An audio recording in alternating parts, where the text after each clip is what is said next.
Hey everybody, welcome to the No Egg podcast slash No Eggs podcast. Today here we have a very special guest. He worked with both Kou and I for our amateur fights. You mean, Two and I. yeah. There you go. Two Kous, too many of you guys. Sorry. But an owner of Warman Muay Thai. He's a staple in the fight community here in the Twin Cities. Welcome, Kou. Thank you. Yeah, Thank thanks you for having coming me. by. Cool. Appreciate you guys. Yeah, So- so you've been doing this for a long time. Did you want to give a brief history of how you got into Muay Thai or fighting? Yeah, what was your start to your Muay Thai I- journey? It's crazy because I felt like I've known you for a long time. I've never asked. Like Yeah, me I neither. don't know how long you've been I have doing no this. idea. Maybe Yeah, we're just bad friends. Yeah, I just No, never no, asked. I just tend to keep it to myself a lot. But yeah, honestly, I tell people that I got into martial arts just to quit smoking. Yeah, Okay. Yeah, that was the main reason. that's a good way. Yeah, but quitting smoking, it was for my kids. Yeah, at the right. time, you know what I mean. So yeah, I walked into a gym and I was trying to do Jiu Jitsu actually. Yeah. Yeah, so I walked in there the first night. I was like, oh man, these nerds, you know what I mean? These nerds, Yeah. I can do this, man. Yeah. And they got like pajamas on, So I Yeah. jump on the mat with them, and man, I shit you not, man. This girl, man, she was like 19 years old. Yeah. She killed me, dude. She And how killed old me. were you? Oh man, I was like 24 years old. Oh, I you was like, started at you started 24. late. yeah, I was Okay. really late. Did you do any martial arts before that? No, so I just I Or did wrestling like or nothing like that? I wrestled in high school. Oh, Yeah. A couple okay. years in high school. Really? I didn't know that. That's it. Yeah. I Oh, did we a got to couple get years. on the mat. Yeah. Yeah. All 4 years you wrestled? No, 2 years. 2 years? Yep, only Okay. 2 years. Of high school, Yep, in high school. like the last 2 years, or the first 2 The years. first 2 The years. first 2 yeah, years. freshman and sophomore. Yeah. But it wasn't by choice, I want to say. Yeah. What, Yeah. when you left? No, for wrestling. Oh, Yeah, okay. for wrestling, it wasn't by choice. And when I left, it wasn't by choice, obviously either. Yeah. Yeah, I was actually when I was young, I was actually a troubled kid. Yeah. Okay. Yeah, so I got sent away to like a boys' academy. Okay. Where was Yeah, that at? It was in Iowa too. Oh, in Iowa. Holy Dang. Yeah. Yeah. So wrestling was a thing over there. You know what I mean? Oh, Yeah. wow. So Okay. yeah, I was there for about a year and a half or so, and I was like to get out of what we were supposed to be doing. Yeah. The other thing was enjoying sports. Yeah. Yeah, so I wrestled in Oh. high school, and I jumped into do wrestling, and I played basketball, I played soccer, and all those sports there. And I'll tell you, those are probably the best years of my life. Yeah. Yeah. Yeah, being in that little academy. Your 'cause- teenage years, far away from home. Yeah, well, because you were living a life that you only saw on TV. Yeah. Because you be around the community and like sports community. Yeah. And then you see the parents and they're always there for the kids, and you're like, Yeah. oh, this is what the Brady Bunch looks like. You know Yeah. what I mean? So when you were in Iowa, were you like living at the facility or Yeah. with like a family, like an adopted family? So or? it was like a facility. Okay. Yeah. I mean, honestly, it was like so it was like a juvenile camp. Okay. You know what I Okay. mean? Yeah. Okay. Was it Oh, pretty okay. like super strict? Yeah. Yeah, it was Like super- lockdown hours, wake up. lockdown, yep, all that stuff. But they called it a placement center. Okay. Okay. And it was pretty much to correct your mistakes that you've made in your life, but they'll try to make it seem like make you live like a campus life, Right. And Yeah. try to tell you, hey, there's opportunities out there. Yeah. Instead of being in jail, they called Yeah. it a Right. placement center. Okay. Yeah. So that helped you a like- lot, huh? Oh yeah. Go ahead. That helped you a lot. Oh man, I still do things from that. From to this there? day. Yeah. Yeah. I still roll my socks the same way, fold my clothes the same way, make my bed That's every morning. that's institutionalized right Yeah. there. Yeah, for that's real. exactly what it was. Institutionalized right there. Yeah, I think yeah, that it's was like like the military or That's like prison. 22 years ago. But yeah, like that's so important for like a young person's mind, right? It's just like having some kind of routine and something to do and something to look forward to. Especially like growing up in the cities, like we were kind of left to our own accords. And when you don't have rules, like you kind of make up your own rules and you end up getting in trouble. So like I feel Right. like programs like that are super helpful. Yeah. I was involved in a lot of like youth programs. You know, I wasn't as badass. But I was in Boy Scouts and like just like being able to get outside of my own community, go out into the woods, see other families like how you were saying, like and being involved with sports, like when you go out to the suburb schools and you see like all the teams are wearing the same outfits and like their parents are involved, like that's just like that's a sight like you're not used to seeing, and it's like a real eye opener. Because I remember our wrestling squad would show up, we'd have baggy jeans, sweatpants hanging off our ass. No uniformity. Yeah, no actual uniform. We didn't even look like a team, you know. And it wasn't until like our senior year where we had a little bit more finances where we were able to get like sweatsuits and stuff. But just going outside of your community and seeing that is so important. It's especially at an early age, like leaving home. Like when I left the Marine Corps and I was like 18, that was the first time I left home. But then when you go somewhere, someone tells you what to do. It's so easy to yell at our parents when we're young because we're used to them, we're comfortable with them, so we just let ourselves be like the worst version of ourselves. And then we go to these places and we realize these people don't give a shit who we are. But that's really good. That's really good. You need that. Like at some point, someone's got to discipline you if you don't have it as a kid. You know, because some kids are a little bit more calm, tame, right off the box. You know, but you know, I know for like myself, probably more like Kou. I didn't get sent or nothing, but I got kicked out of high school. Really? I never showed up to school. Y'all I were mean, badass. same thing. So. Dude, I was too much of a pussy. Like, I went to school every day and I showed up on time. Like, But that's the beauty of it all. And that's why we kind of run this podcast. And why when me and Ping, we talked about this, running this podcast, is just to show that, like, of course, we still, like, we still want the kids. You have kids. We still want them to do the best. But we know that that's, like, life is long, right? It's not just that short term. It's not that short period. And also the best looks different for everybody. Everybody needs different things. Not everybody fits into the school, the system, the way it wants you to be, you know? Yeah. Like some of us, we have deep interests, but our deep interests are not the interests that are taught in school, which I get it. We need a general education, but some of us just thrive better when we pursue something we really enjoy. I realize with that, it's like everybody's actually a different person. I I think for everyone, we just got to realize that everyone is different. You know, so I can't sit there, I can't believe he's doing this. You know what I mean? But it's like, they're different. You know what I mean? Yeah. And they're probably thinking that about you. Like, I can't believe you're doing that. You know what I mean? Exactly. Yeah. Well, you were there for 2 years, and you said you had to stop wrestling. Yep. So did you eventually leave the academy after those 2 years? Yes, I did. My time was up there. Okay. Sad day, but so you returned home. Yeah, I returned home. Sad day, right? Yeah, and then I got home. Back to public schools? Yeah, back to public schools. Okay. And then it's exactly what you said.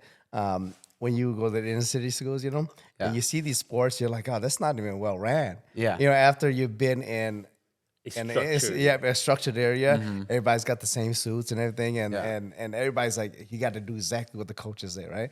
But then you come to the city, it's like, what? You mean you guys didn't have to run? You know what I mean? Yeah. They're like, oh, they made you guys run, but you guys didn't want to. You guys just said no. I was like, that's that easy.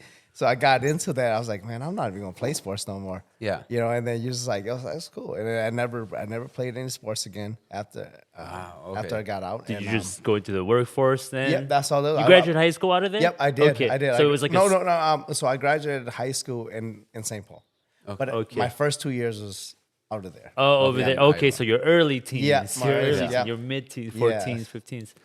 And then you came back, and then you just went back to public school in the cities? Yep, in the cities. I mean, like Harding or something? I went to pretty much every single public school. Okay. You made the rounds. Yep, I was just hopping, and You want to explain why you were hopping around so much? Yeah.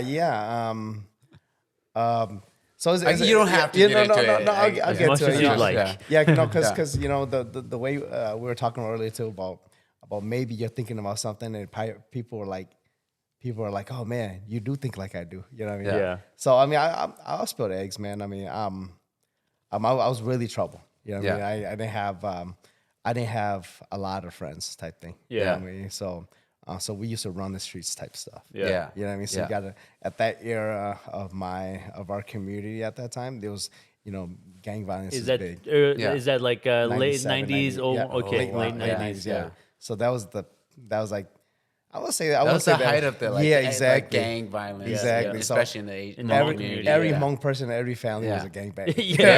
Yeah, pretty much. Everybody had a belt that was going down the side, and the bangs coming down the side of their face. That's the one. I remember that's seeing the it, one. guys. Yeah. So yeah, that's so I was hopping school to school because your parents will put you in a school. They don't know what's going on. Yeah. Yeah. I mean, they know you're up to no good, but they don't know that these schools are ran by so and so. Right. Yeah. So I went to one school and it just didn't work out, and I said, "Yo, you gotta take me out." And if I didn't get taken out by my parents, I was gonna get taken out by the school. Yeah. Yeah. You know what I mean? So I was doing stuff to get moved around, and fast forward, you just become. You just try to hide yourself. You change your demeanor. You change your looks, and then instead of sitting with the kids that was born in America, you go sit with the kids that just came to this country. Yeah. You know what I mean? So Yeah. you just start vibing with them, and you're like, okay, this is a good way to hide. You know what Yeah. I mean? Yeah. And then you figure, I was like, oh, this is what Hmong love is with these guys. Right. You know what I mean? And Yeah. they, the reason why I say is because you're sitting at lunch. The days that you come in, you didn't have lunch money, or if you were late for your lunch. Man, those guys were, oh man, have some of my food. Right. Yeah. But you can't find that with the other kids. No. Yeah. Yeah. Or you can't find it with your gangsters. You know what I mean? Yeah, The one yeah, you said you would yeah. live and die with. Yep. Yeah, they wouldn't even share an egg with you. Yeah, you know what I yeah. mean? Yeah. Yeah. Because you were born overseas. You're born in Yeah, but Thailand. I was born in Laos. Oh, you were born in Laos. Yeah. So when did your parents come to the U.S.? We got here in like mid '86. So you're already like. It was like 3.5 years Okay, old, okay. yeah. So you pretty much grew up in the U.S. Yeah. Yeah, but it is challenging as a new immigrant coming to a country. I think that's the thing that some people don't understand. It's like when you're new, you got to really generate a way for yourself. A lot of it's self-defense. Yeah. But you don't know how to do it properly, and it takes a couple generations. And we can see it now. Yeah. Where like you guys as children, like we just have more backing because we understand the system a little bit more. Yeah. Versus we had to figure out a lot on our own. Right. Mostly Right. on our own. And our parents, even though like they had the best of intentions and wanted us to do well, like they couldn't really help us Yeah. navigate, like you were saying, That's just like true. the educational system, and especially now in our adult lives, like our careers. I mean, my mother, up until the day she passed, still wanted me to go back to school to be a doctor. And there was a point where she was like, yeah, it's probably not for you, but like inside, I think in her heart of hearts, she was just like, go do this, you can do this. But like I think they did their best, and it's not it's not to their fault or anything. Yeah. No, it's because they don't know. They don't Yeah. know. That's all they knew Yeah. is that education is the answer. Right. And so that's the way everybody looks at it. Yeah. Well, that's all that's what was sold to them coming Yeah. to this country. Yeah. It's like, oh, you go to this country, Right. you can go to You- school, you you can can go to be school. this Right. and that, and that's all they had. They didn't have the mindset of you go to this country, you can do this. Yeah, and you that can open too. a business. Right. No one's exactly. telling you, you can go there, open a Exactly. business. It could be about anything. Yeah. It could be anything. Right. It could be selling lip balm or Yeah, cleaning you know. people's cars, and Exactly. teaching other people how to fight other people. Yeah, no one tells you those things. No. Yeah. Well, that's like the none of their fault. greatest thing about this place, right? They call it the land of opportunity, and it's not just one route. There's so many different routes for everybody. And I think that's kind of what this podcast is, why when we talked about it was just kind Sharing some of that. Yeah, exactly. Just to share different people's life stories. So you were in Iowa, 9th, 10th grade, graduated Come up back. here, and then from School. yeah. Then from there, 22, before you joined the gym, what were you doing? You just kind of Oh, working, I was just living? working. I was just working because Okay. my oldest son was born Already. about a month before I graduated high school. Oh, Yeah. dang. Yeah, so I was a teen dad. Is pretty much what it was. Wow. And it forced me to go to work right away. Yeah. Okay. You know what I mean? I'm still blessed about graduated, it. yeah. I still graduated. Yeah. I was fortunate to have the counselors I had in school. Yeah. And understood my situation. Yeah. So they worked with me on that, and I want to say I regret it. I was blessed with it. Yeah. Started my life early with my kid, and now my kid's like 20. He turns 21 next month. Yeah. Yeah. And 2 he just had- grandkids. Yeah. Yeah. I got. twins. He's got twins too. so- Congratulations, Thank man. you. Yeah. Grandpa Kou. Young grandpa. Yeah. Yeah. So I'm blessed. life, I'm blessed. I'm blessed with that, and I love every minute of it. Yeah. Yeah. So I was That's great. I had to go to work. And then when my 2 boys, they got a little older by like 6. I don't know, 6 and 4. Okay. And then that's when I was like, hey, I have more time to go train and stuff. So Yeah. I was like, oh, let me join this jiu-jitsu. Did you want to Yeah. do jiu-jitsu for a while? Like, it was something on your mind, or you started watching UFC? Like, what drew you to be like, I kind of want to go test that? Or was it just like you remembered your wrestling days and you were like, I kind of missed that? Or like, what was it? Yeah. So early in like my 20s, I was introduced to Muay Thai classes. Okay. I was taking little Muay Thai class, so I didn't take it serious, right? Yeah. And then I always told myself I want to do it again. I want to do it again. And then obviously, you see MMA kicking in. I was like, Yeah. oh, I want to do jiu-jitsu too. Yeah. So I wanted to do both, and I wanted to do MMA is what I wanted to do. Yeah. Yeah. So I jumped into the jiu-jitsu first. Right. And that's what set off. When I did jiu-jitsu, I found my coach from Muay Thai. Yeah. Okay. And then we just clicked, and then it just came hand in hand. Yeah. Was that Doc's Gym Yeah, that when was you Doc's first Gym. went? Okay. Yeah, and that now was that's Doc's North In Minneapolis. Yeah, North Minneapolis. So you worked with Docs. Yep. Yeah. Yep. Oh, Yep. okay. Yep. Greg. Yeah, I knew- Yep. Dr. yeah. Greg. Wow. Yeah, you know Greg too, huh? We were always like in close proximity. Like we kind of know each other, but we don't. Like I think he was friends with my high school wrestling coach. I think we went to his gym a few times, and he like showed us a few things, but like I Yeah. didn't like know him. And then Okay. I think he was like working with Fong, the bodybuilder guy. Oh, yeah, I didn't know for that, a little yeah. bit. So and, like we always just kind of we never actually, I don't think actually met, but like I knew who he was, and I hear that he knows who I am. I don't know. Okay. Yeah. He probably does. I mean, you're a Minneapolis native. So. Yeah. Like, I mean, It's he serves. small, it's a small town. He serves the Minneapolis. north side. Yeah. Yeah, no, Doc is a cool guy, man. So the funny story with Doc's Gym is that when I was younger, in like 4th, 5th grade or something like that, we actually lived in North Minneapolis too, right by like that Weber Park area. Yep. And so Doc's Gym was in that was area. there. Yeah, Yeah. it used to be at that corner Yep, the right subway. there. Yep. Yeah, Right yeah. there. Yep. So every day, riding the school bus to school, I'll see Doc's Gym, right? Yeah. And I said to myself when I was a kid, I know my dad would never take me there, but one day, I mark my words that I'm going to show up in that gym and Yeah. train there, right? And then when I was like 24 years old, I walked in Doc's Gym when it was on Penn. Yeah. And I didn't realize it was Doc's Gym either.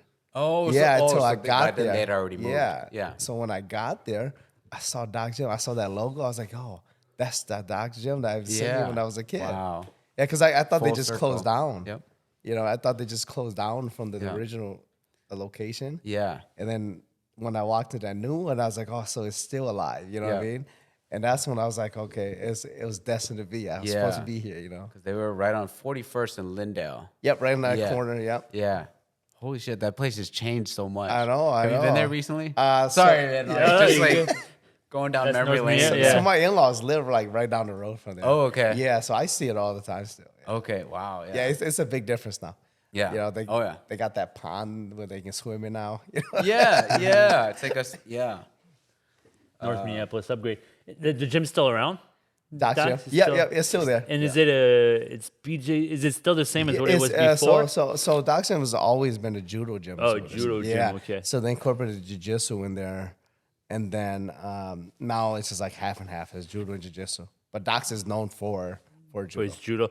Were they doing Muay Thai as well when you went to go join there, or was it just straight BJ It was just judo straight, at the yeah, time? it was just Okay. straight jiu-jitsu and judo.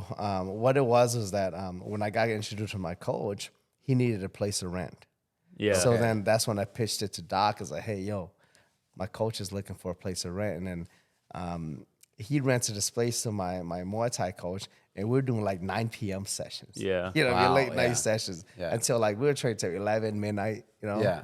So he wanted us out of the radar because I think it was more of a being in the cities like that. Yeah. People will see and they just want to come in and fight.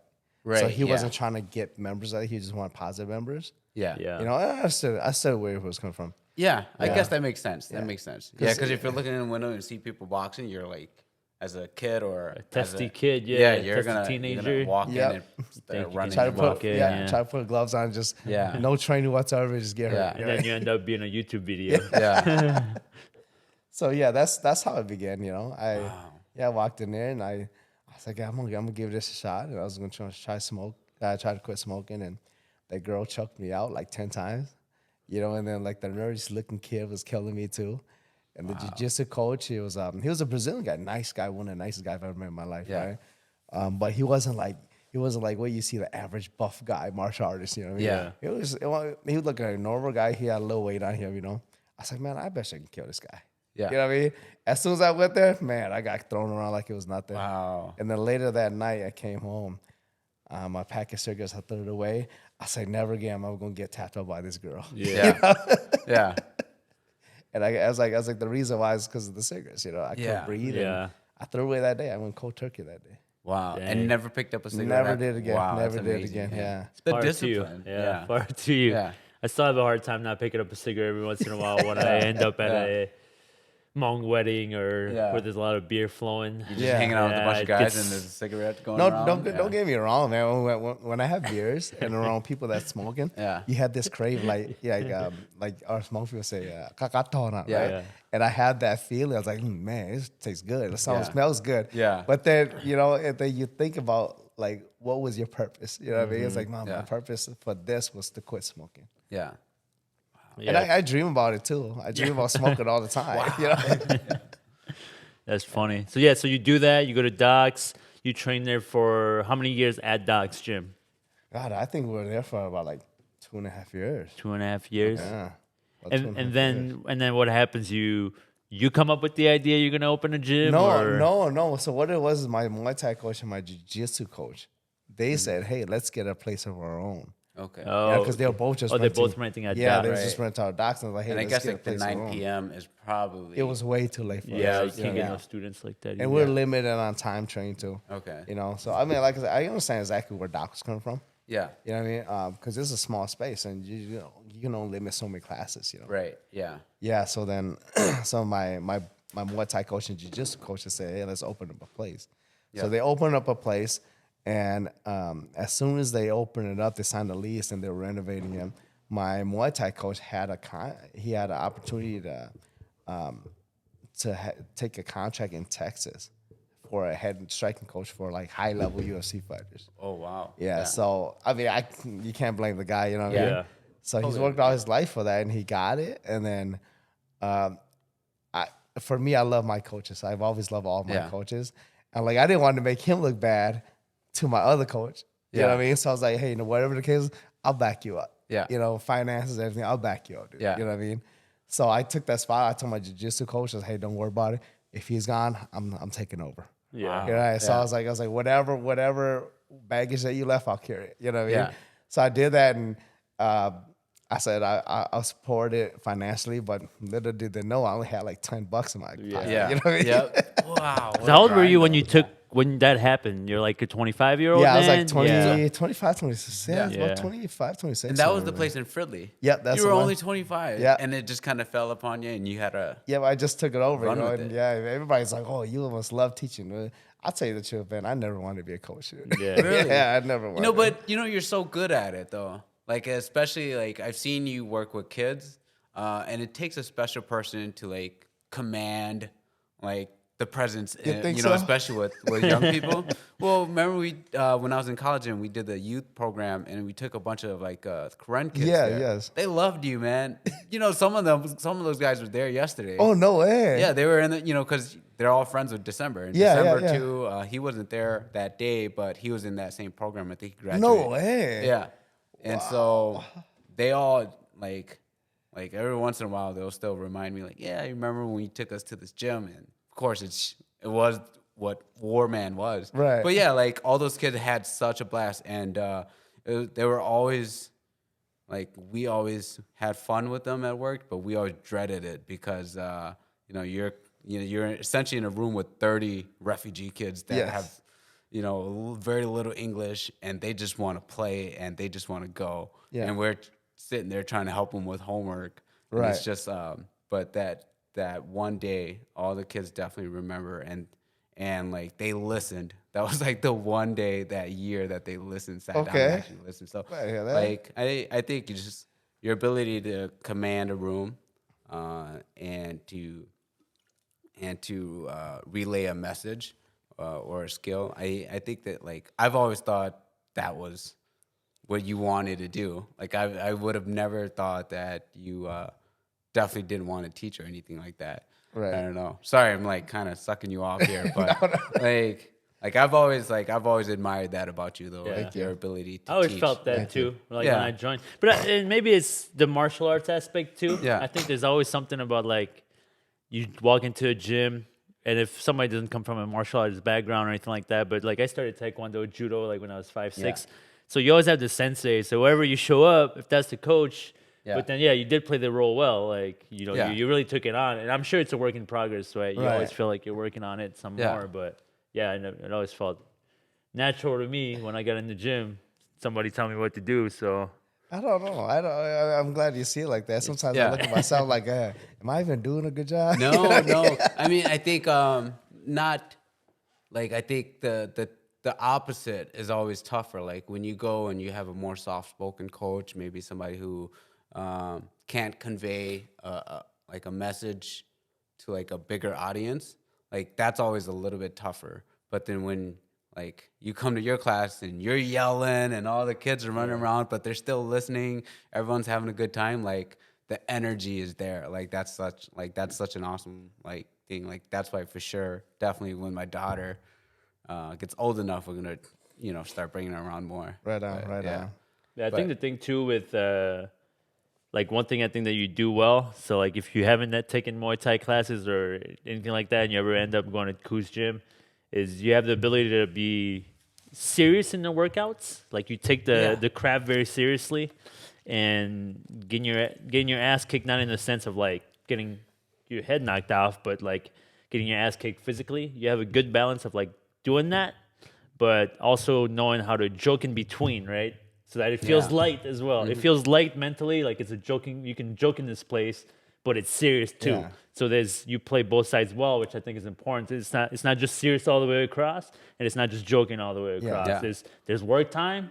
We laugh a little bit in between rounds, and then we get back to work. So there's that. You have a good balance of which makes it it's an easier space to be a part of. Because I have gone to some gyms too where the coaches don't talk as much. Yeah, they're just much more about the work, which is fine if you come with that same mindset. Yeah. But if you're not a person that can adapt to that mindset, it's nice to have a coach who's a little bit lighter so that you feel at home too. Yeah. And then you're not so intimidated as well. Because I think that's the biggest thing for people is to go into a fight gym. It's pretty intimidating, Yeah. I've been inside them, and it's still intimidating when I go there now. Yeah. Oh yeah. If I go there, it's Definitely. always intimidating because you just don't know what the other people are like. Are they all fighters? The perceptions are still there for I think most people when it comes to fight gyms or gyms where you're gonna get touched. Yeah.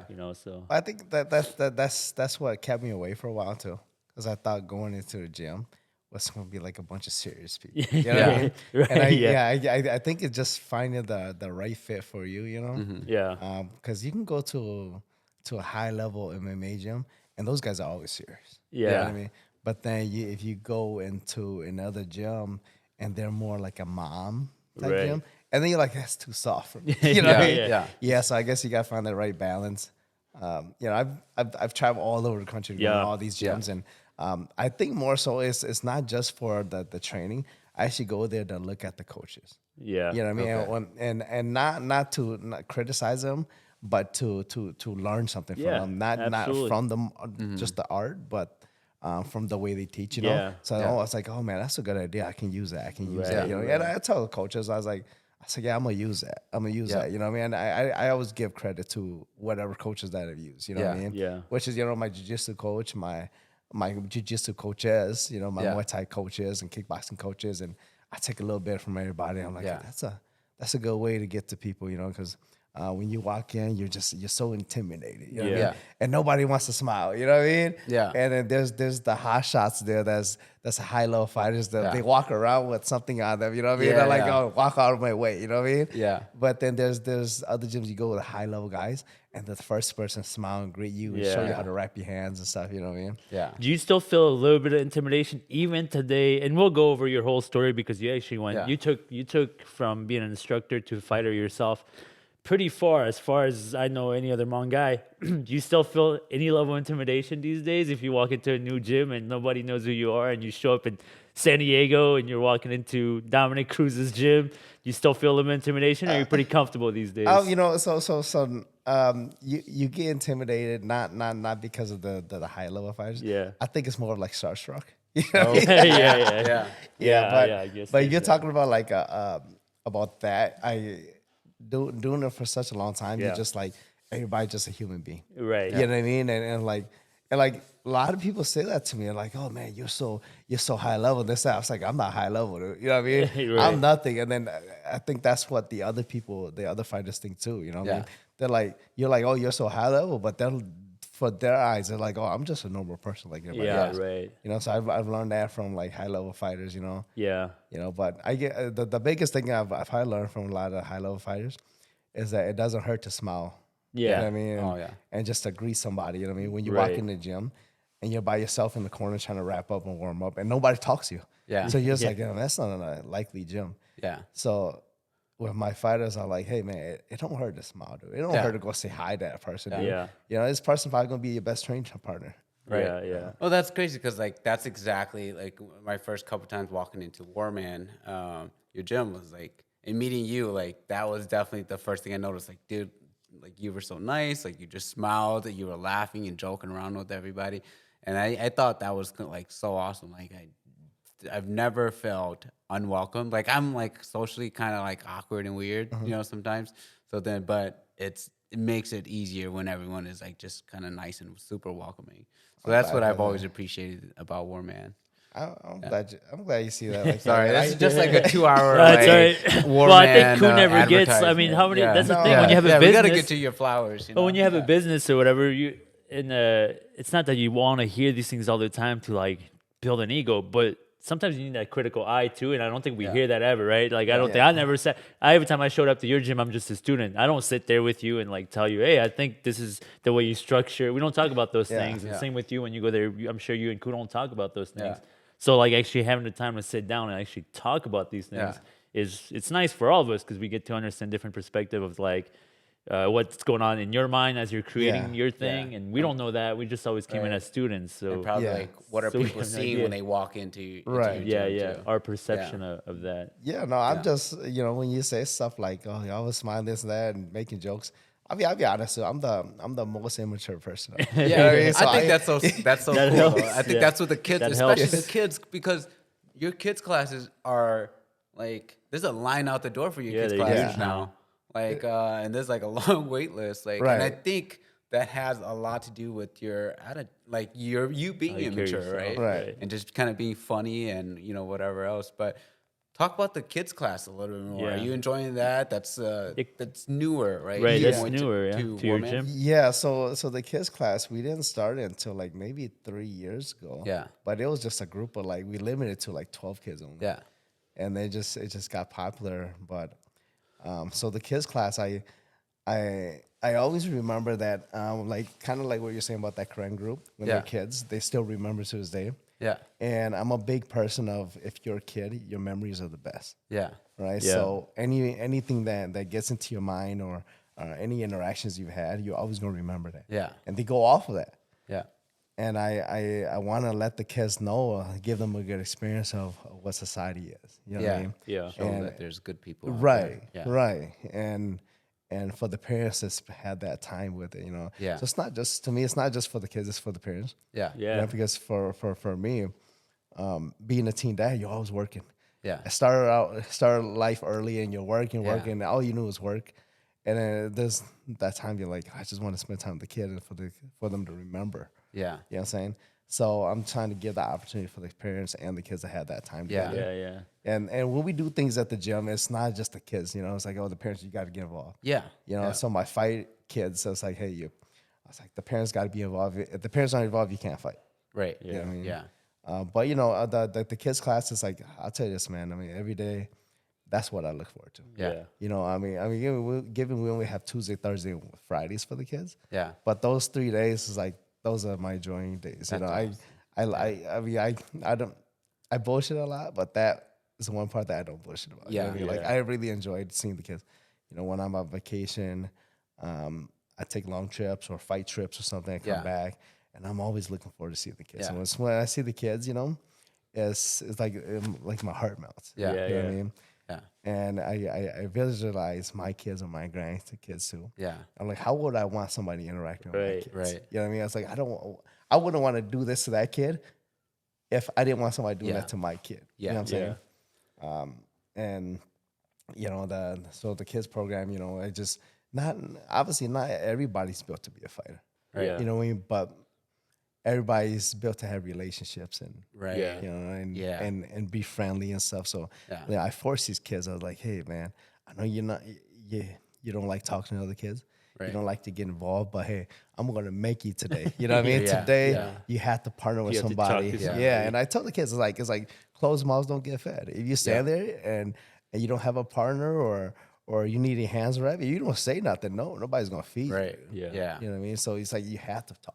Yeah. Yeah. And you have to get to know these kids, and it only starts with a little bit of conversation, you know. Yeah. And I was make a joke about like, hey, like Pokemon, you know what I mean? Yeah. You know, you want to be a Pikachu and you want to be a Raichu, Right. You know what I Yeah. mean? So I was like, what's the difference? It's like, because Pikachu never evolved. Yeah. You know what I mean? Yeah. Yeah. You know, Yeah. Raichu evolved and he adapted and he got to know people Yeah. and learn new things. You know what I mean? Yeah. But Pikachu's so Yeah. cute though.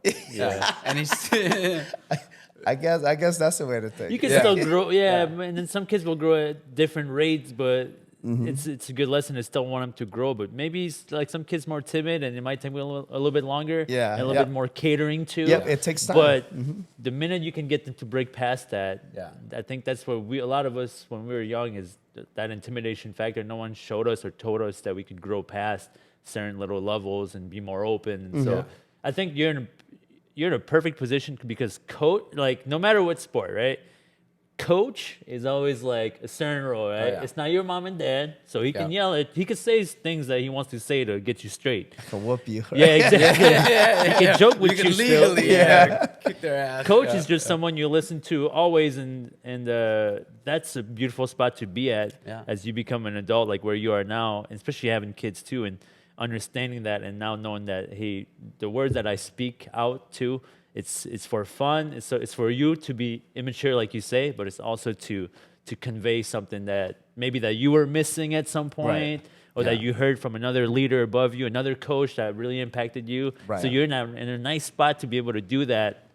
And the cool thing is, I mean, you have kids of all backgrounds, but a lot of Hmong kids as well. Of course, And that's yeah. awesome, because, I mean, it helps the community. Yeah. It Right. helps the community. Yeah, So and- it's always good. I've been in youth work for a long time, and like you seem to solve, I think, the issue that a lot of like youth programs, like dedicated youth programs, and with crazy amounts of budgets, right? And all the greatest thinkers are trying to resolve this issue. You Yeah. seem to like figured it out, on your own, I because don't know like, if I have. well, in youth programming, it's like before I left, especially, the biggest issue was how do you get parents involved, right? And how do you just keep kids involved in programs, and how do you keep them coming back? How do you find that balance between having fun and teaching them valuable life lessons? How do you help them with school? And like there were all these unanswered questions, and again, all these people with all these crazy degrees coming All kinds together of trying to money, all figure kinds of out budget, how yeah. to do it. And here you just have it in your humble gym, like you just have like 50 kids and you in one little room, all paying attention to you, like, and doing exactly what you say simultaneously. Because not Like, only do you coach, that's you guys great. do other things too, right? For the Yeah. kids, like you guys, I know you guys do like outings. I've seen you guys do outings and like just talk about some of the different things that you guys do for the kids outside of just coming to class and learning Muay Thai and the sport. Right on, right, Yeah. right. So we, so what I did was I used Muay Thai as a platform, Yeah. to do other things. So to drag a kid into the gym, obviously you just gotta say the Muay Thai. So they Yeah. do the Muay Thai, and Yeah. after that, then we have other programs reaching out to the youth out there. You know what I mean? So we started a nonprofit organization out of there too, because obviously everything was coming out of my pockets and my coach's Yeah. pockets, Yeah. and our times, so we needed to get funding for that. So we started a nonprofit called Right Path to Miracles. Yeah. Right past the goals. Yeah. Okay. So it's targeted towards the youth. It don't matter if you're like 17 or a kid still. You know what I mean? You're still Yeah. involved. So we do like camping outings. We do field trips. We do stuff like that out of training. Yeah. Because when you're in Muay Thai, you only get probably 20 minutes maybe to talk to your friends there. You're right. Yeah. And afterwards, that's it. Yeah. And you go home and they're looking forward to seeing their friends again. You know what I mean? So Yeah. we Yeah. set aside, Christmas parties, we set aside Halloween Yeah. parties, events like that for them to mingle and the parents to get involved and know each other, have drinks or whatnot, Yeah. So it's something that I learned as a youth as well too. Yeah. Kind of like your Boy Scouts, right? When you were in Boy Scouts. Yeah. So the thing was that I was in after I got back from Iowa, from that placement center, I was in this it was HAP, Hmong American Partnership. So they had a program. I call it like a gang rehab. So they call it, So they had a program for us boys, and they would take us out on camping trips and fishing trips and valley fair and all that stuff, right? Yeah. And you get to know all these other guys, and we weren't allowed to tell each other what gangs we were from. Yeah. You know what I mean? So you didn't even know that these people were your opposite rivals. Yeah, it's your ops. And then you're like hanging out, and I remember we were like 15, 16 years old, trading cigarettes, borrowing each other's cigarettes. And I remember one guy was like, hey, man, you don't have a towel? Here's a towel. I was like, oh, you don't have shoes? Here's my shoes. Yeah. I remember doing that with those guys. And to my mind, it was like, it's memorable. Yeah. Because that was a place that we can go and be ourselves and talk with each other. Yeah. And we're like, oh, man, we're all the same people. Yeah. Because we weren't allowed to talk about our gangs. Yeah. And it's kind of like that's what I'm trying to give these kids the experience to, Right. Because a lot of us right now we're fortunate. Yeah. We're very fortunate to be where we're at. We're because martial arts, I've always felt like it's privileged. Yeah. You know what I mean? And you got to have money to do it. Yeah. Now everybody's privileged and has money, right? Yeah. But they don't have the experience of going camping with friends. You only go camping with your family, right? Yeah, it's true. Yeah. So I mean, so that's what our nonprofit does. That's what we do out in Warman as well. Nice. So we try to target towards youth development for social skills and life skills and stuff like that too. So I mean, we're trying to be a Boy Scout, but we'll never be close to Boy Scout. Yeah, that's all right. You run your own lane. You create your own lane. Yeah. As long as you're making impact somewhere, that's key. I always say, like, for me, it was always trying to find ways to, and part of this podcast is kind of the reason for that, whether we're affecting teens or adults or whoever's listening, but it's always to, like, I think making an impact for us, like, long term is just something we can all look back on if we even create an impact. But if we were able to, it's something that we can look back on. It's not monetary. There's no value of money behind it, but it's something that people remember. Right. Because it's people that shapes them. Yeah. Because I'm broke, man. I don't make no money for it. Yeah. But I'm just fortunate for my staff on my team, because a lot of them they share the same passion. Yeah. They do. They're all, a lot of them are fighters too. Yeah. So they have that passion for fighting, but they have the passion for the kids for and the the kids. positive. Yeah. Because they grow up, a lot of them, they grew up broken homes too. What I mean? Yeah. Or not a lot of support in their life. So they see where the kids are at, So and when I pick my coaches there and the staff members, they're immature just like me, dude. I tell people, man, if you ever sat down and listen to us talk, we talk of like a bunch of like 16-year-old kids. Relate to the kids, right? Relatable to the kids. Well, they say, hey, act your age. It's like, oh no, I've never been there before. Can you talk about that process? Because there was a point where it was, this is my team, and now these are this is my fight team, and now this is my team of coaches. Like, making that transition from fighters to coaches. How did you pick them? And like, are they paid staff now? And like, how do you manage that? Yeah. Like, because they were your team, they were your peers at one point, and now they're kind of your employees. Right. Yeah, work for the gym. Work for the gym. Yeah, so with that, so the team started, and they've always been with me, and they know the people that's been with me the longest. And you guys know too. Yeah. I never made any money. Yeah. You know what I mean? I never made any money. A grind. Yeah. Every time you guys came in for extra sparring rounds and sessions, it was free. Yeah. I wasn't like, hey, I'm charging you like $100. I knew he wasn't making the money because his fees were like $60. I'm like, $60. Like, every other gym's like 180. Right. Yeah. I didn't make any money. Once you start doing the math, you're like, oh, this doesn't work out. It's because I loved it. Yeah. And then people that's been with me, the teammates that's been with me, we fought together, and they know that I didn't make any money helping them. We still goes too. So then when we opened up the gym, I asked them, I was like, hey, if we open up the gym to the public, this is you guys' gym too. Yeah. And I was like, I'll take the heavy load, but I just need you guys to be there. Yeah. So we have a free place to train. Right. So a lot of them, they were on board. Obviously, some people fell off because things came up. Family, new kids, and stuff like that. Nothing to blame. You know what I mean? But there's another person I mentioned is like Josh Yang. Loka Her. Was Mai Ta Vang. Those three. They've always been there. You know what I mean? And they share the same passion for the kids. And, to bring them on as coaches, it's not just that, oh, you're a good fighter. You know what I mean? It's like, do you love the sport like I do? You know what I mean? And do you teach the same stuff I teach? Not stuff that you just saw and you thought it worked and then you want to teach it. You can't teach something you don't know. So then, and then not just that, it's like, do you have the patience and the love for these kids and these people's dreams? You know what I mean? Just like the way I loved your dream. You know what I mean? So that's how I bring them on. That's awesome. Yeah, but I'll tell you this: I don't make any money. They don't make any money. They probably make more money than I do. Because I supply them a place that they can hold their own classes, their own sessions. They get paid for it. I don't take any cuts from it. Wow.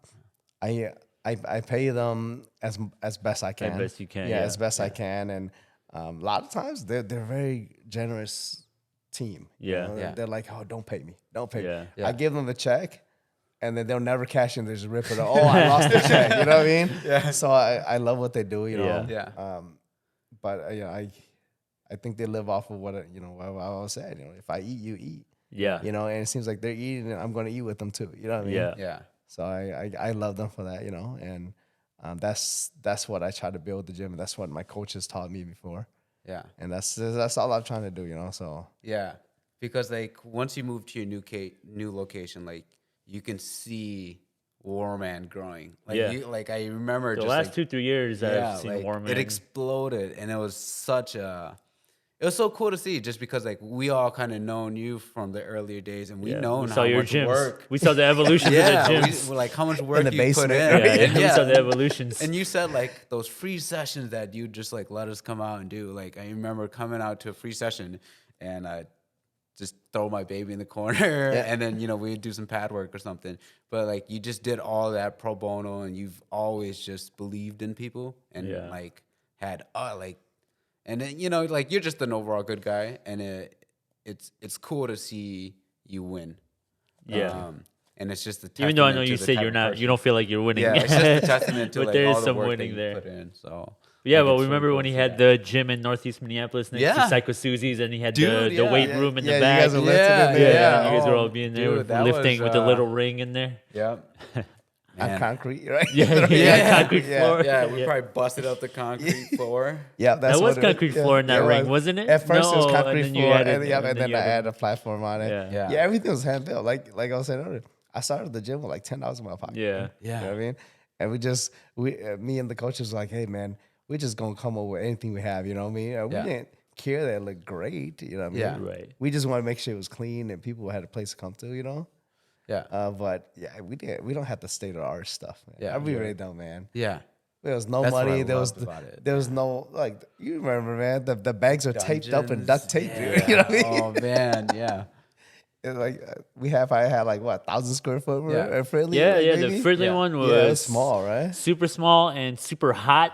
In the summer. I remember that because we had the big old fan running in the back. Dude, parking was just in the front. The parking lot probably had like 10 spaces, right? If you didn't come in first, dude. You were you had parked down the road or something. And then the second gym, you went from there to Northeast Minneapolis in the basement, which was that was like a little bigger.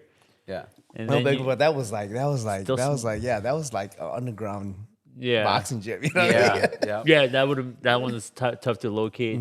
And then after that, you guys went to the judo one on Rice here, where you guys for a little while, right? You were teaching out of there too. So with after Psycho Susie, when I closed down, I was like, I'm done with the gym as well.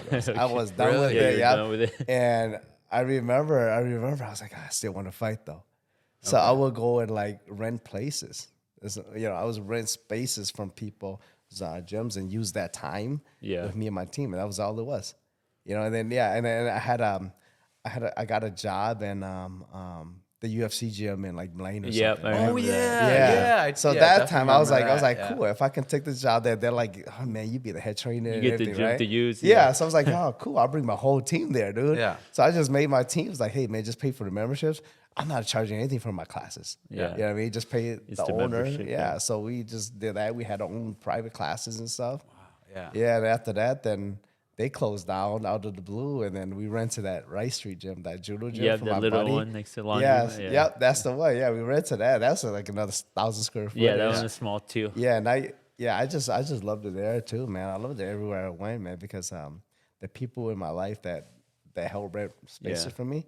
You know, I would say that I did good deeds for them. So they're like, they're good enough to say, hey, man, you're always welcome here. You know what I mean? Yeah. And I brought my team everywhere. I remember we were training in my garage for one summer, me and my team. Yeah. The neighbor was like, man, what are you doing? Making all that noise. I think everybody jog and like the whole neighborhood just stare at us, you know? Because you're in Centerville, man. You see a bunch of like minorities and, you know, you see these big black dudes running. You're like, what? Yeah, in your neighborhood. A little scary. Yeah. Yeah. So it was a journey. It was a journey. There was a lot of times I thought I was like, man, I'm done. I don't want to teach. I don't want to do anything. Effort, but I don't want to. I didn't want to concentrate on anybody anymore. Yeah. You know, there's that point. I remember a time one of my students, he passed away. He never woke up. You know, and in class? Or? No. It was actually at home. Oh, okay. Yeah, okay. I remember it was just like that weekend we were training, went home, and then one of my teammates that stayed with him, he called me and said, hey, man, he didn't wake up this morning, man. You know, so his name was Ryan, man, you know, rest in peace to him. But yeah, after that, I was like, people are like, oh, man, what did we do, Kou? What did we do? Yeah. You know, because he was a grown man, you know, he had like a kid and a single father and everything. And they're like, Kou, what do we do? What do we say? And they're looking at me for answers. Like, man, I don't know nothing, dude. Yeah. You know, I'm just still a kid too, dude. Yeah. Right? You know, I was like, I don't know anything, dude. And everybody's waiting for you to react. And I'm like, I don't want that role. Yeah. And after that, I was like, I'm done. I don't want to be responsible for anybody's life. Yeah. You know, I didn't want them to go to the ring, get hurt. I didn't want them to have mental issues and be involved in that, you know? Yeah. Because I don't think I was strong enough. You know, I don't think I still don't know the answers. You know what I'm saying? I don't know the answers to nothing, dude. But when people look at you like that, I think it's like it's scary. You know what I mean? Yeah. It's very scary. It is.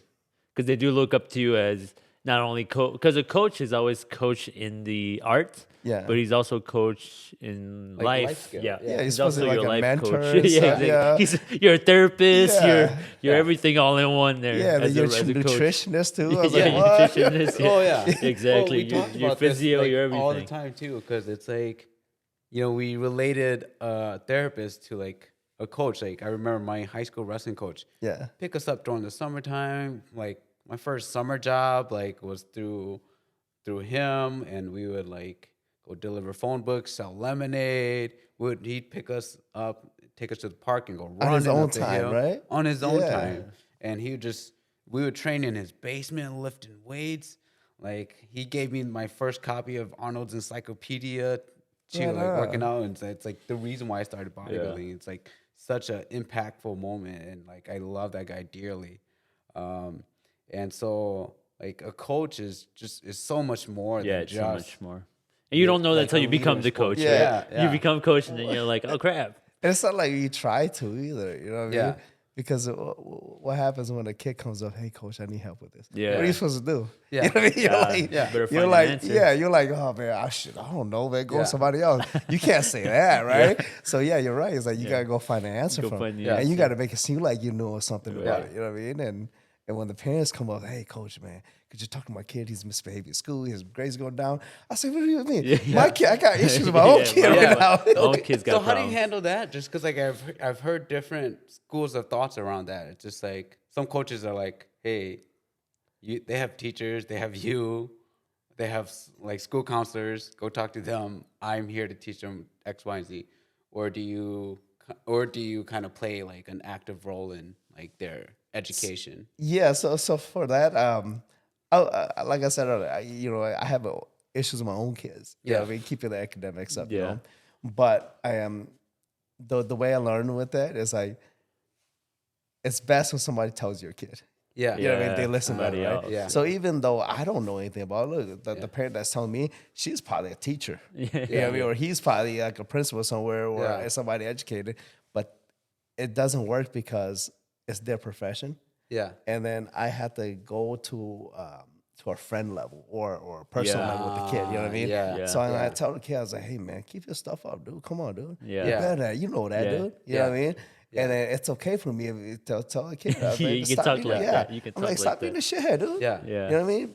That's like, as teenagers, I was like, and they'll listen to you. Yeah, too, I'm like, 'cause don't be no bitch, you dude. have that You know what I mean? relationship and that Yeah. rapport with them. No, but like you said, you still you're good at keeping in your mind that you're still a kid, and sometimes you grow up, you forget. But if you don't forget, then you're still relatable. You can still step into that kid's shoe and be like, man, when I was 8, I was hard-headed. I was probably more hard-headed than this kid. So this kid just need to hear me tell him straight, you know? And sometimes that's what it takes. And then not just that, it comes from your status as coach, which is, you know, it might work, it might not work, but at least you say it, right? Right, the minute you say it, it's like, hey, I told you, dude. Right. I told you. It's out of my chest now. Parents can't yell at me. I've said it. Yeah. And that was always how I felt when I was firefighting too. A lot of times it's just I just gotta say my piece. I'm gonna say my piece, and if you take it with and run with it, you know. But the nice thing is, as a coach, you see them repeately. You see them repeatedly, so you get to see the progress. Yeah. But it's hard though. Sorry. You just had a big fight yesterday, or your team just had a big fight yesterday. Me and two were there watching. Appreciate you. Really cool to see. How is that as a coach to like work with somebody? It's like watch somebody achieve their goal. That's got to be a great and lead them into battle. Yeah, because it is a battle.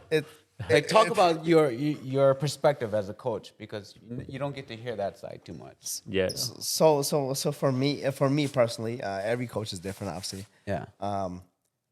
Leading up to the person that wants to fight, you know, I never really sit there and force the person to fight anymore. I used to be like, hey, you gotta fight. You fight. You're a good fighter, you know. But again, it comes down with I don't want to be responsible. Yeah. You know what I mean? So when they come up to me and say, I want to fight, I was like, hey, if you want to fight, we're going to push for it. Yeah. Right? And even though they suck and people are like, this person has no chance of fighting. You know, I still had the belief in them. I honestly had the belief in them. You know, because like, look, if I don't believe in you, no one is going to believe you. Believe more in them than they believe in themselves. Mm-hmm. Yeah. Exactly. Yeah. So when I coach these guys or these girls into fighting, it's like I get very emotional with them. Yeah. You know what I mean? And if they half-ass the training or the punching, I get very angry. I'm like, come on, man, don't be no, you know what I mean? It's like I seen you punch hard at. Don't do that. You lying to me or you lying to yourself? You know what I mean? And it's not like I make them do something they can't do. Yeah. You know what I mean? Because I've seen them do things before, and I've seen them push the limit. So I push them. I get emotional.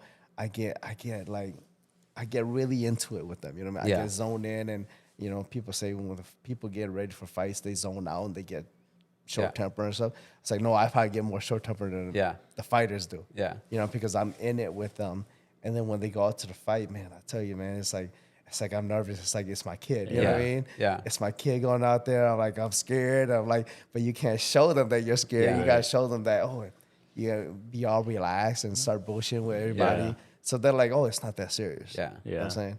And then when they fight, man, it's like when I tell people all the time, man, when they win, it's like we all win. Yeah. You know what I mean? Like it really feels good. And when they lose, we all lose with them. You feel the pain with them, and then I mean, I'm sure you guys saw me last night, you know what I mean, when the guys lost. I was going to say, I went to the back to go say hi to this dude, and he seemed all flustered. I'm like, it's okay. I get it. I get the mindset that it takes to be in. When these things are going down, the fight is not like a sport where you have 10 players in your team. Right. It's a one-on-one thing. Like very emotional. Yeah. In your heart and your mind, you're with that person in the ring. You're the corner. You're the instructions. You're the motivation. If they need some pickup, you're the person that has to pick them up. Exactly. You have to give the self-belief. If you see them fading, it's your job, you know. And so you're fighting. You're fighting too. That's why I didn't go back there. I was like, you know what? And then not just that, but you had 8 fighters yesterday on the card, right? So you had 8 fighters. So you went through 8 roller coasters that night. Exactly. That's why I said long night for you, long night for the coach. I mean, that's part of the job. You know? Like, when I did that, it's like you got to stand up for your fighters. Say if the judging didn't go your way, or the ref didn't do what they're supposed to do, and you get emotional, you're just like, man, why would you screw up my kid, dude? You know what I mean? It's like we're trying to play by the rules, dude. Don't screw my kids over. They work hard for it. So you get emotional for that. It's not that you get robbed. It's because it's like you played the game right. You play by the rules, and your kid trained hard. So when you get in there, you get screwed over. Yeah. With stuff like that, it gets you heated. You know what I mean? And then the kids or the fighters know that you're on their side. You know what I mean? And makes them feel better is what it is. Yeah. You know, but if you go in there and lose a fight, and then their coach is like, "Oh, you get fucked up," you know what I mean? Yeah. You're just like, man, that's kind of hurtful, dude. Yeah. You know what I mean? That's kind of hurtful because right now your mind's already like, "Oh man, I suck," and then everybody else, you know, social media, they're gonna be like, "Oh man, oh yeah, you got fucked up," you know what I mean? And it gets emotional, you know, and then the only person you can turn to, obviously, when you're a kid, is like your parents, right? Yeah. And in the fight world, the coach is the parents. Yeah. You know? Because in the fight world, the parents don't even understand the kids or the fighters. Some of the parents have never felt the emotion of what it feels like to be inside the ring and have the jitters prior. And, Not at all. And the tiredness in between, and then the adrenaline dump after. All those other things. I mean, you guys both been there. You guys both been there. So let's talk about it. We've both been cornered by him. Yeah. You in kickboxing, and then he cornered me once in boxing. So we've kind of, not a lot of experience, but at least have seen what it feels like prior, during, after, and the work to get there as well. Yeah. The effort that it takes to get there, which is an interesting journey. Yeah, because like you were just talking about taking a loss, you know, after my ass kicking, I fought maybe 3 or 4 years ago. You were in my Has corner. it been that long ago? It's quite a while ago. But yeah, I got my ass kicked, and right afterwards, you know, you apologized to me, and then like specifically my wife. Of course, my wife was just kind of like, he's crazy, whatever. Yeah. But like, that was it was nice. Like it felt good. Like it felt like you were on my team, my side. Appreciate that. Yeah, and I never felt like I felt like I let myself down, but I never felt like I never got the vibe that the team felt like I let them down. Like you let them down.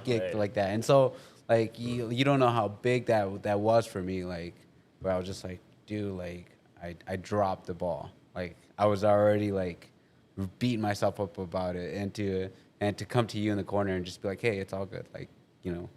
Well, was your opponent just way more skilled, or was your cardio slacking? Oh, dude, yeah, let's get into it, man.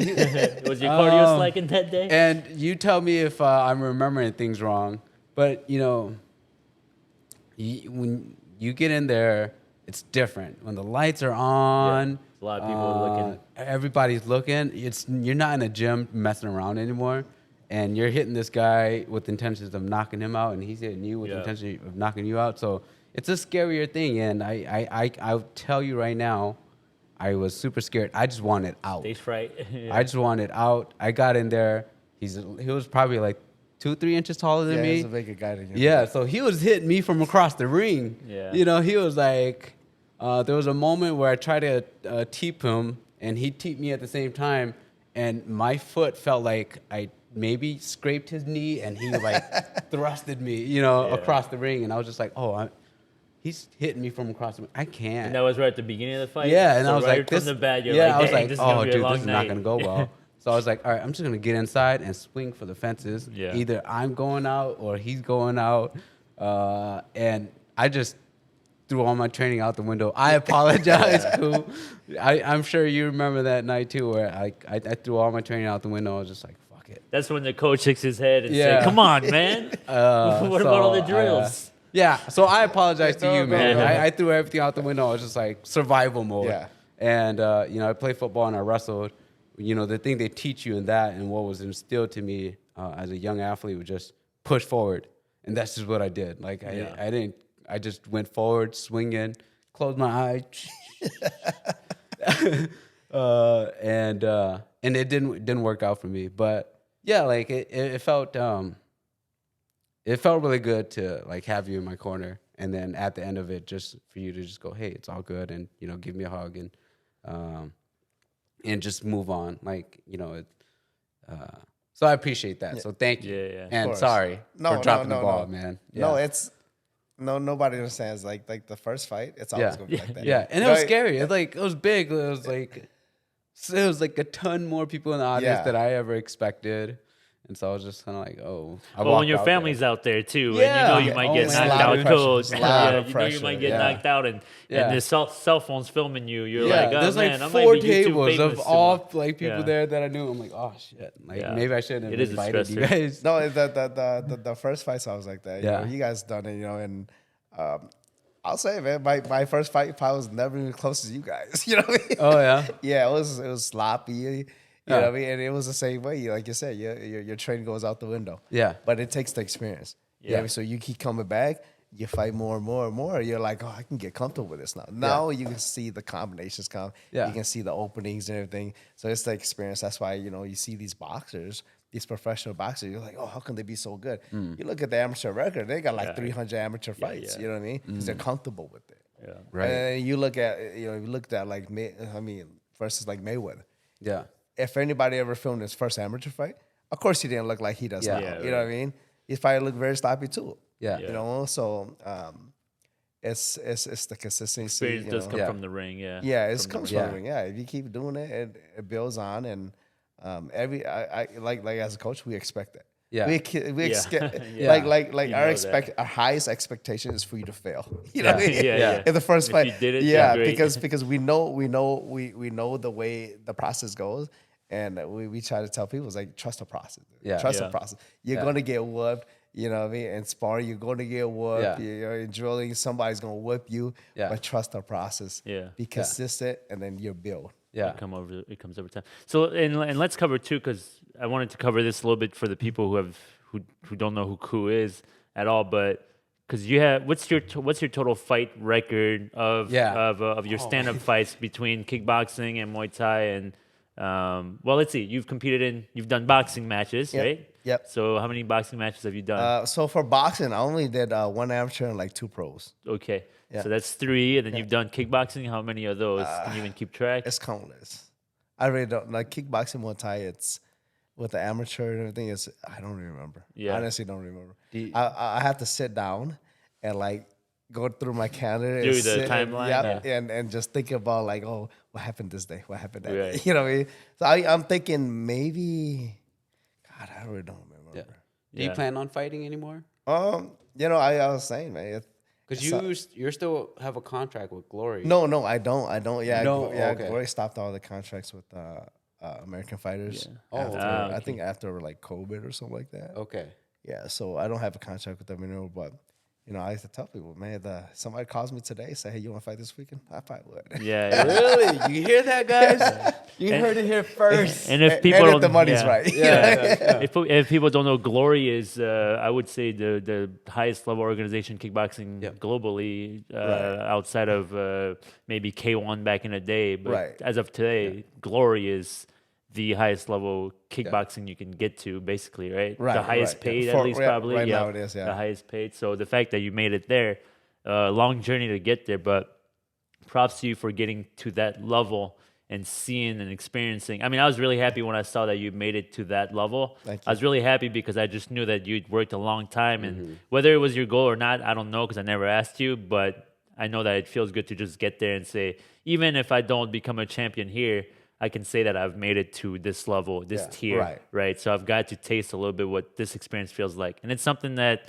as you coach, you're going to obviously have some kids who are going to have big aspirations too. Yeah, right. And they're going to look to you to say, what did it feel like when you got up there? Yeah. And they can also say that, hey, this guy, at least he's walked the path. Yeah. So it's I always say lead by actions, right? So Right, it's easier to believe when we've seen that you've done it. Yeah. So And the best part about that journey is like you did it selflessly. You did it while training other people. You did it while helping other people get to where they wanted in their fight careers too.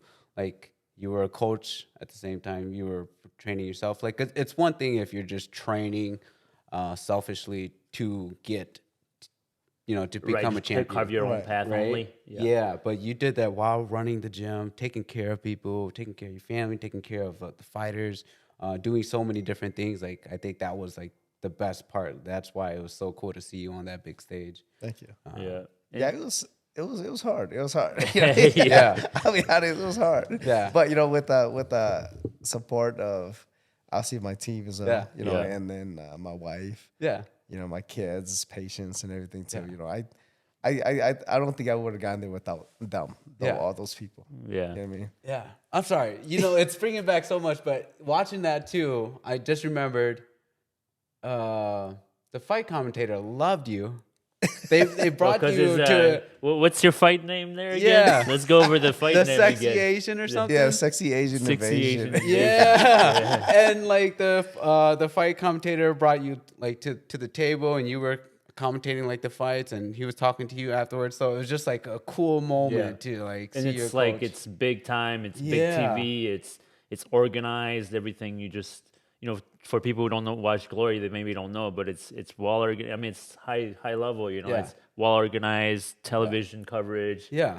When you get to that level, it's just something you can put on your books that you've done. Yeah. And that you got to go do that. So that's pretty. And you had how many fights in Glory? I only had 2. Oh, you had 2. Yeah, the first one didn't go so well for me. Yeah. And then second one, I was like, I'm gonna redeem myself. I'm gonna show the world why I'm here. That was was it in Chicago? That the first one was in Chicago. The second was in Houston. Oh, in Houston. Okay. Yeah. And was that your last fight? Yeah, the one in Houston. That was your last fight. You haven't had one yeah, since? that was actually my last one ever since. And that's maybe 3 Yeah, because 3 years ago? right after that, COVID kicked in. Oh, okay. Yeah, and I remember we were working towards other stuff. I was supposed to have one more with Glory. Yeah. And then with COVID coming in, it ended that. And then my coach and I were working on going to Japan and stuff like that. Oh, yeah. And then as soon as we got the okay, boom, COVID hit. Yeah. You know what I mean? Yeah. So I was like, oh, that's my dream. Yeah. Now we focused on the gym. Yeah, exactly what it was. And Yeah. after that, I just slowed down a bit. Yeah. As COVID just killed every fighter pretty much. And then you're slowly coming back from it, and then you start focusing on your fighters. What I mean? And that's when I put everything in my fighters. Yeah. Okay. And you coached him for his boxing. Yeah, like match, a boxing. Right? Yeah, it's like a firefighter boxing. thing. Yeah. Firefighters versus cops. Yeah. Yeah. Talk about that. Like, how was camp? Like, I mean, so I knew Kou for a while already before then, Yeah. like maybe like 5-6 years. So I know Kou's style of like. I always tell people whenever I talk to somebody about going to a gym, I say you should go to Kou's gym. It's a really good gym, and then they always ask like, well, what's the coaching style like? I'm like, well, he's definitely gonna push you. Conditioning is huge. Yeah. So it was a lot of. I mean, it was like just push yourself a lot, but the support always was there, and that's the thing you always remember. You always remember your corners. Yeah. Because once you're in the ring, people always like people who haven't been in there. It's like it's weird how you can hear your corner even though there's like a crap ton of crowd of noise. You're so tunnel vision. Yeah. So no, I mean it was a good experience. I'm just happy that I got Kou to corner me for some sort of fight at least one time. Yeah. Because I know every time I used to go to the gym back in the day, I'm sure Kou was waiting for like, when are you gonna do your kickboxing That's fight? exactly what I was saying. When are you gonna do your kickboxing I'm still waiting fight? for that. Yeah. Hey, after going yesterday, I'm like, man, I could gotta- probably still go. I looked at everybody was 0-0. I'm like, hey, I'm 0-0 too. I could Yeah. just give me 6 wanna months see of real that. dedication, and I we wanna can see see. that. We can maybe play on just the cardio part. We'll just go cardio bunch. Yeah, The cardio podcast bunch. would be your sponsor. Yeah, yeah. No, but yeah, that was it was a good experience. I think it's a good experience for just in general, just to not only test yourself as a human being, but just also like just seeing where you stand and having a little bit of self belief in yourself. Like even though I get older and we've done different things in our life, there's still always doubts. Like I think we all have them. I always have doubts about myself, whether it be physically or mentally or spiritually. Yeah. And I think going into the ring, even not to fight, maybe just going to the gym to train. That's a good place to just kind of see where you stand. And just for me, sometimes I needed my ego checked a little bit, so the gym's a good place. Yeah. You gotta The go gym's and the get best punched place. in the face a few Yeah, it's times. the best place to stay humble. And, Yeah. and I was just telling my cousins yesterday as I was watching the fights, I'm like, I haven't been inside a fight gym for a long time. And when you haven't been to a fight gym for a long time, you forget, and your ego starts to grow a little bit again, and you got to go back in there to just really remember that. Hey, that's why I like. There's people there that will make you. He might not look like the toughest kid in the room, but but his heart might be much larger than yours. Right. So That's the why I like beauty to of go fighting. into the gym like every 6 months just to get beat up, and I'm Get like, beat up. yeah. And then Humble Chris like, myself. oh, there he comes again for 2 All right, I'm weeks. good. I got it. Yeah, I don't Come need to home come and be back. like, I'm not gonna argue with my wife today. Yeah. yeah, exactly. No, but yeah. Let's see. How did you remember us? Yeah. Well, yeah. No, so my memory of you guys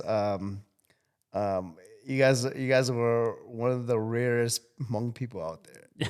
Like athletic, you know what I mean? Yeah. Because you guys are athletic, you know what I mean? Yeah. You don't see athletic Hmong guys, you know. Okay. And then another thing is like I knew you like you guys are the one of a kind or one of the few. Because a lot of Hmong people, not to bash on our people Yep. at all, Yeah, not yeah, whatsoever, yeah. right? It's just like some of us we're so we got to step out of our comfort zone, and none of us can do that. Yeah. So when we go somewhere, we're always like, "Hey, you want to go with me? Hey, you want to go with me? I Yeah. won't go somewhere without my friend holding my hand, right?" Yeah. So with you guys came to gym by yourselves. You know what I mean? Yeah. You guys didn't have you didn't have a friend or others like, "Hey, come with me every day." You know what I mean? Yeah. You would come to the gym by yourself. You know what I Yeah. mean? And that's what I did too. You know, I went to the Jiu Jitsu gym, walked in there all by myself. Yeah. I didn't know a soul in there. Right. You know, so when I saw that and you guys came in and you guys are athletic, you know, I was like, man, these guys got muscles, like more Hmong people like this, you know what I mean? And it was like after you guys, I just kept seeing more and more Hmong people Yeah. doing that, like Yeah. athletic people, you know what I mean? Yeah. I was like, oh, they do exist, you know what I mean? Yeah. So no, that's my memory, you guys. You know, you guys are very respectful guys. Seriously, Yeah. man. You know, there was never like every time I say anything, even though when I was wrong, you guys are so nice and like didn't even correct me. Dude, you know Okay, what I mean? coach. Yeah, you guys just Okay, like coach. I'll hit harder. no, you guys like I guess the sky is purple. You know what I mean? I was like, no. You know, and so like you guys are always respectful guys. You know, I respect you guys for that. You know, to this day, you know what I mean? Yeah. And anybody I see succeed like you guys, man. It's like, man, you guys are. I'm happy. Yeah. I don't have this thing like, oh man, I don't think he know what he doing. I was like, no, I'm happy, dude. I'm like honestly, truly, deeply happy that you guys are happy. You know what I mean? Yeah. And it's like if you guys aren't happy, I'm not gonna feel happy sitting there like, oh good. I'm gonna step up him, not because I'm up above him. It's because you're below me. It's because you fell. You know what I mean? It's like you want to be happy for somebody because they're actually up. You know what I'm saying? No, yeah, and it's funny too, like through the evolution, at least for me, with you, I was 21, 22, and I met you through your brother, James, actually, I think it's because I knew James first, and then met you, but through the evolution, as we both get older together, I see you turn from like more fighter to coach to mentor and like in that to move I wasn't gonna say it, but yeah, and Grandpa. but me too I move with you like along my path as well, and so that's the nice thing about community and just having friends. Like we don't always talk a lot, and I think it's important to you don't have to talk to everybody all the time, but just celebrate their success, like you said. Exactly. And if there's failure, then you can be there as well too, or like, you know, when parents pass away, all those things, little things, is sometimes just showing up. We don't have the time. Like, we understand life is busy as hell for everybody these days, but sometimes it's just showing up, you know. Or even, I mean, sometimes it's more than a message, but even sometimes a message is just like, hey, dude, I see what you're doing. Keep it up. Just to know that somebody that's watched you for a long time, they're still riding the wave with you. That's right. Not as closely, not every day, but they're still riding the wave with you. We're still paying attention, whether it be you to us or us to you. And like, I think that's like that should be happening more in the Hmong community, right? Like, that should happen the most. I believe sometimes you get a lot of jealousy too. Yep. You can't control everyone, but yeah, you're right. I mean, I believe what you're saying. You know, I'm a big believer in that, man. Yeah. And, you know, if somebody on your side that was in the past with you, if they say, hey man, I've been seeing what you're doing good. It makes you feel good, dude. It's motivation to keep going. You're like, hell yeah, I'm doing something. You know what I mean? I was like, I thought I was doing nothing. You know what I mean? But for you, I remember, you too. You actually worked security. I was your supervisor. Yeah, too, that's right. I worked for you. Yeah, Really? He was my boss. And he was trying to be a firefighter, and I'm like, man, I'm gonna do whatever I can to give him time off so he can go reach that. You know what I mean? Yeah. And I'm like, and then when you got that firefighter position, I said, that's sweet, dude. That's sweet. You know what I mean? I was happy for that, and I'm pretty sure you get it all the time, man. You were a celebrity, you know what I mean? As a Hmong firefighter, you know what I'm saying? He still is. And then I walked away. Yeah. But I think the biggest thing of walking away too is obviously I was trying to find something that keeps me happy too, you know. So I wanted to stay happy doing what I'm doing, and And the police jobs, all those jobs are a great job, but people never talk about as well the backside of those jobs, which is the mental health side of those jobs. They never talked about. They never get talked about. And I thought I was pretty mentally tough to handle all those things, and I was able to handle it well. But the truth is, when you see that stuff every day, you carry it home. It doesn't just you don't just set it on the table and go home. You know, it comes with you every time. That's true. So I wanted to, and then I started the business, and the business was. It allowed me to be a little bit more free. I'm a little bit more free thinker. I don't like too much rigidity. So the business allowed me to do that a little bit. So even though we got to firefighting and then we left, but the biggest thing I always want to just put across is like you can follow your own whatever you want to do, right? Whatever you want to do. I mean, make it a little bit calculated as best as you can, but at least enjoy it a little bit because I mean. We're all doing, and that's the thing. We all are here doing things that we enjoy. Of course, it's work. There's days we don't want to go. There's days we're not motivated. But at least we're following things that we enjoy. And like that's a message that I always want to try to push to other people. It's like, hey, you can go the traditional route if you want, but the minute it's not pleasant to you anymore, go find something that you're a little bit passionate about. Because sometimes it's easier when you're passionate, and sometimes you do better when you are passionate. Like it naturally comes. It might not come right away, but it tends to, there's an energy behind some passion. Like with you, I always felt there was passion. With you, I always felt there was passion when you're bodybuilding or when you're coaching. And so like that's stuff that other people can, you can relate to that. Like when you're passionate, you know. That's why it was so cool to have you on today. Just like seeing your grind like over the years, like, and then seeing like things kind of turning around. You know, you're winning. The gym is growing. Like it's so inspirational, like to see that whole process. Like so it's really cool, and it's been really cool to just like witness that. Yeah. And so before we wrap up, my next question is what's next? What's next for Warman? What's next for you? What's do you who to look share as who much do we, as little pay as attention to from your gym too? Like what fighters? Yeah, what fighters as well should we be looking out for? I mean, so as for the fighters, you know, as you guys know, was a local herdsman on the big scene. Yup. Yeah, he just fought last night. Won. He won last night. You know, he won gold in Brazil. Yeah, that's right. That's right. You know, so the guy's on the grind right now. So he's a big person to look up to right now. Yeah. Was it his girlfriend now, Mai Tave? Yeah. Very, very. I mean, I'll say she's the face of Muay Thai girl. Yeah. You know what I mean? I remember when she started. Man, it was so cool. No like, athletics or nothing, right? Clumsy, Yeah. So she's made her way. You know, she has the same love and passion for us. So, look out for her now. She took some time off to take care of some personal things, but she's as talented as they come. Yeah. You know, and as hardworking as they come. Yeah. And then obviously, you know, keep an eye on my teens and I'm looking forward to all the kids, because some of those kids I saw yesterday, I'm saying, wow, they're like 10 years old. They haven't even tapped into their teenage power yet. So once they tap into the teenage power, a little more hip power, more, you know, so that'll be exciting to watch. That's where my goal is with the kids, and I just want to put it out there for the little kids, you know, give them the opportunity, and I'll say, man, our Hmong kids are one of the most talented kids out there. Yeah, we just don't give them enough attention, you know. But yeah, look out for them. I'm not going to name the kids because they're minors. They're kids, for sure. But just is Mason a mine? Oh, Mason, yes. How old Mason. is he? He's a freaking killer, dude. Yeah, Have you seen him? No, I don't think so. Oh my God. His name is Mason Stroud. He came. Oh to yeah, me, Mason. Yes. Yeah, he came to me right after he graduated high school. Okay. Yeah, so he's like 20. He turns 21 next month. Actually. Okay. Or this month, and no, next month he turns 21. And he's tell them to be careful. That's when they start. You know, that's when you start losing them. They disappear for months and then come back. That's what I'm worried about, man. But yeah, that kid, he's the. I'll tell you, he's the next big thing, man. Yeah, he's like kid's 6-0. He's only had one fight that's went the distance, you know, and every fight he's had has been knocked out. You know what I mean? Nice. So he's sparring with him. That's like awesome. In the gym is crazy. Like that kid he's is a talented kid, man. And he hasn't even reached his like old man strength. You know what I mean? So the kid's talented. He's done jiu-jitsu for years. He's really great at jiu-jitsu. He's a very high-level jiu-jitsu guy. Comes from a great jiu-jitsu gym and was at Bellum Jiu-Jitsu. Yep. So a great gym too.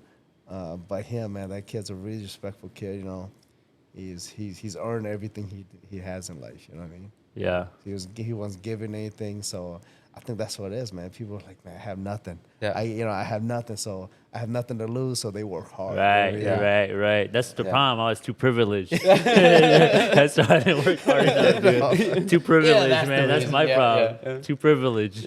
Yeah. But then for myself, I would say, I don't know, man. I want to be like Pang, man. Just be on 5 acres, 10 Go acres, get some 20 land acres, out just there, sit escape. there, and just not come back. Yeah, to you're the big cities. outdoor. We didn't touch on all this in here because we only have so much time. But you're a big outdoors guy. Oh, So yeah, you're I a big love hunter and all that stuff. Yeah, I'm not a back good to talk to hunter. you about that. Yeah. I'm not a good hunter whatsoever. You know, my friends they used to say, "Oh man, you're not even good at Yeah, but fishing or hunting." you What do go do out a this?" lot though, Yeah, right? I go Every out. year, right? Yeah, So I always go out. It's not, I tell them, it's like, "Oh, man, I don't really care if I'm not good. I buy the most expensive gear. I'm still not good at it. You know You're what I kind of mean? like us, man.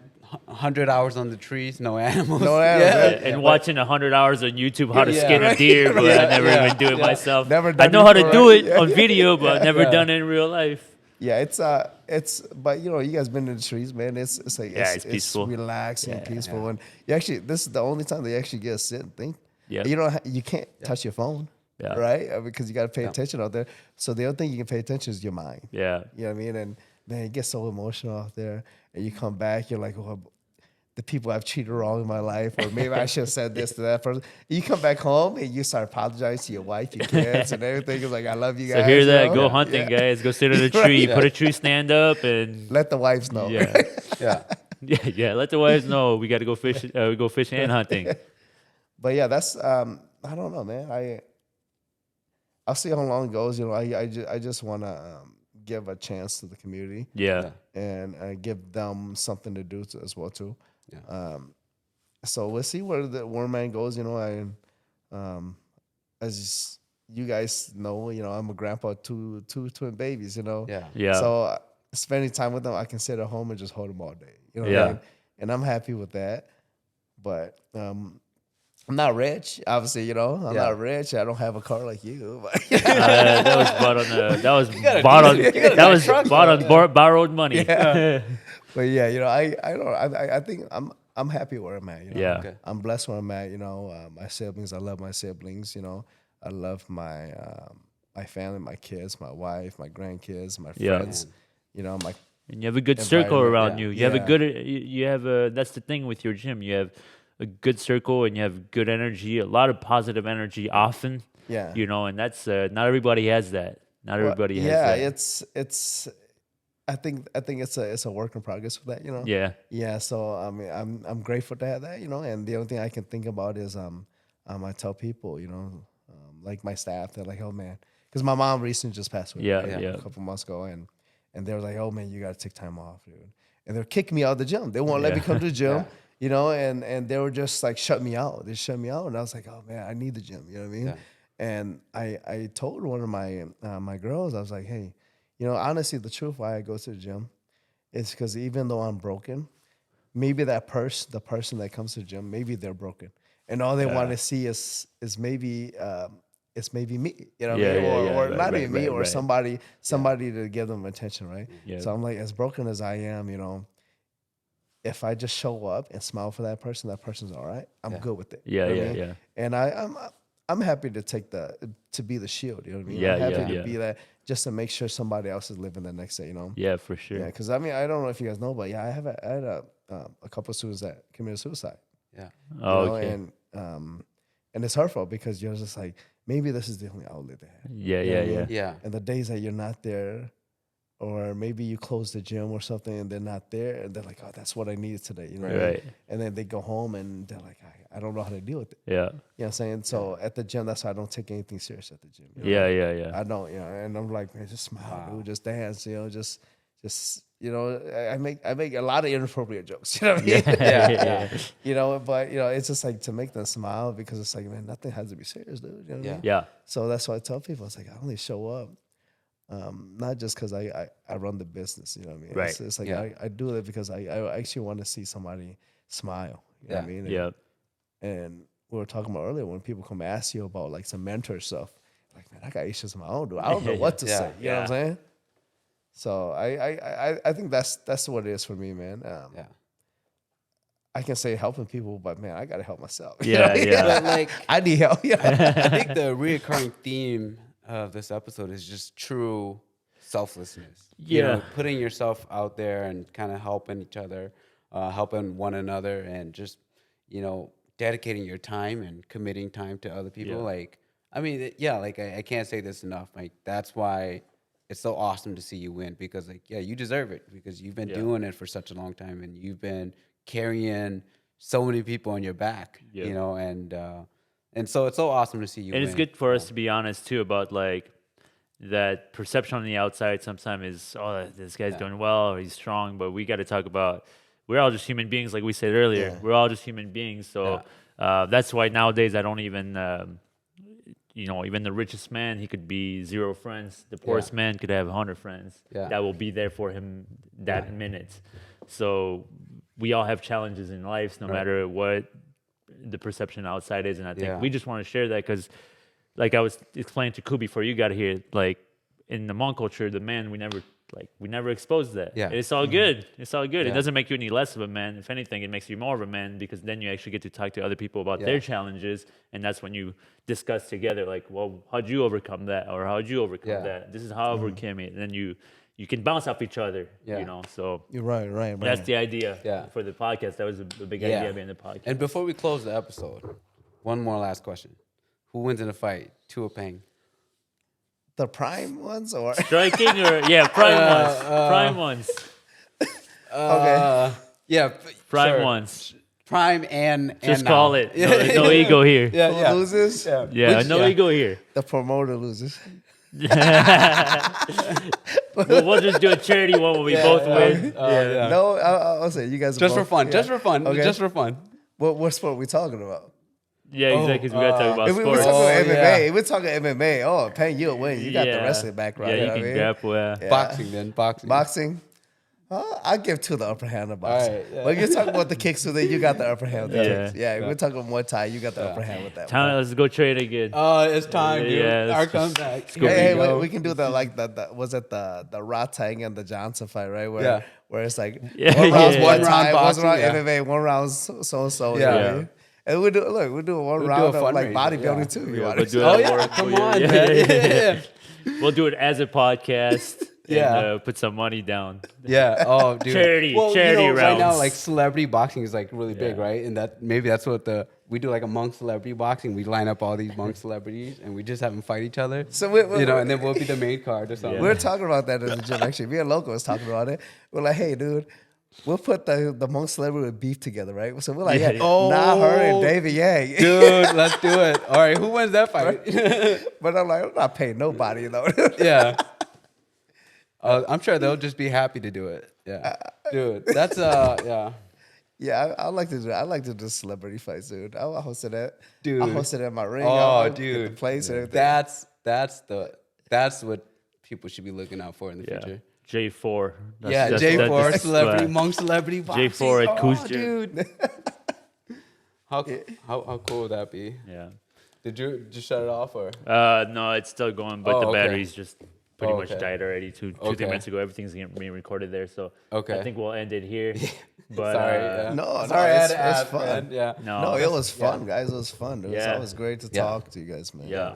So, but yeah, we just thank you for coming by here. We knew that we both had shared experiences in our life with you, so we obviously wanted you here for that. Appreciate But then ultimately, we also want to hear your story because you're doing a lot of things out there. Even though I know you talk about it and you don't feel like you're doing a lot in your head, which I understand that feeling as well. But Yeah. just know that there are people noticing what you're doing, and the Hmong community, I'm sure, is out there, has noticed you as well, what you're doing, and so it's good to hopefully some people listen to this and hear your message and hear your story, where you came from, that it wasn't always just sunshine and rainbows, that there are struggles to get to where you are now, and that even now there's still challenges for me, for you, for Peng. So that's what we want to talk about and highlight in this podcast. So we appreciate you stopping by and sharing your experience with us. Thank you. Of course, I appreciate you guys. All right, checking out.